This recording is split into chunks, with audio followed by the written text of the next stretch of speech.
I'm 5 years old, and I am very proud. My father has just built the best outhouse in our little village in Ukraine. Inside, it's a smelly, gaping hole in the ground, but outside, it's pearly white formica, and it literally gleams in the sun. This makes me feel so proud, so important, that I appoint myself the leader of my little group of friends, and I devise missions for us. So we prowl from house to house, looking for flies captured in spider webs, and we set them free. 4 years earlier, when I was 1, after the Chernobyl accident, the rain came down black, and my sister's hair fell out in clumps, and I spent 9 months in the hospital. There were no visitors allowed, so my mother bribed a hospital worker. She acquired a nurse's uniform, and she snuck in every night to sit by my side. 5 years later, an unexpected silver lining. Thanks to Chernobyl, we get asylum in the US. I'm 6 years old, and I don't cry when we leave home and we come to America because I expect it to be a place filled with rare and wonderful things like bananas and chocolate and bazooka bubblegum. Bazooka bubblegum with the little cartoon wrappers inside. Bazooka that we'd get once a year in Ukraine, and we'd have to chew one piece for an entire week. So the first day we get to New York, my grandmother and I find a penny in the floor of the homeless shelter that my family's staying in. Only we don't know that it's a homeless shelter. We think that it's a hotel with lots of rats. So we find this penny kind of fossilized in the floor, and we think that a very wealthy man must have left it there because regular people don't just lose money. And I hold this penny in the palm of my hand, and it's sticky and rusty, but it feels like I'm holding a fortune. I decide that I'm going to get my very own piece of bazooka bubblegum. And in that moment, I feel like a millionaire.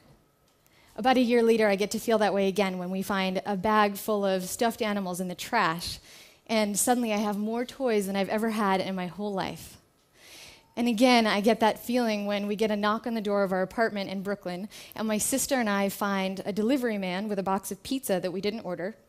So we take the pizza, our very first pizza, and we devour slice after slice as the delivery man stands there and stares at us from the doorway.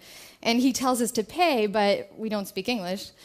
My mother comes out, and he asks her for money, but she doesn't have enough. She walks 50 blocks to and from work every day just to avoid spending money on bus fare. Then our neighbor pops her head in, and she turns red with rage when she realizes that those immigrants from downstairs have somehow gotten their hands on her pizza. Everyone's upset, but the pizza is delicious. It doesn't hit me until years later just how little we had. On our 10-year anniversary of being in the US, we decided to celebrate by reserving a room at the hotel that we first stayed in when we got to the US.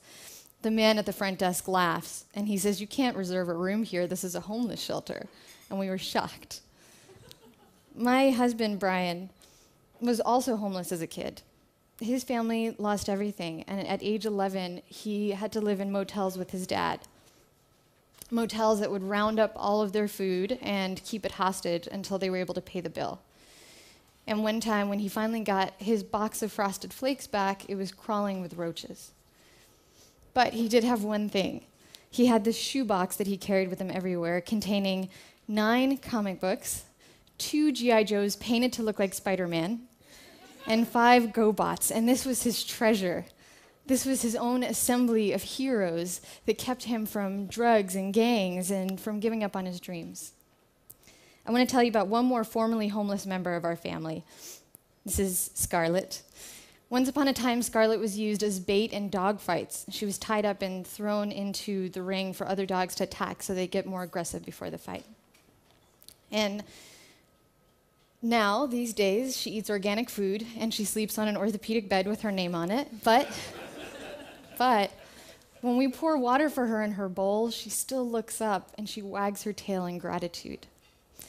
Sometimes Brian and I walk through the park with Scarlett, and she rolls through the grass, and we just look at her, and we look at each other, and we feel gratitude We forget about all of our new middle class frustrations and disappointments, and we feel like millionaires.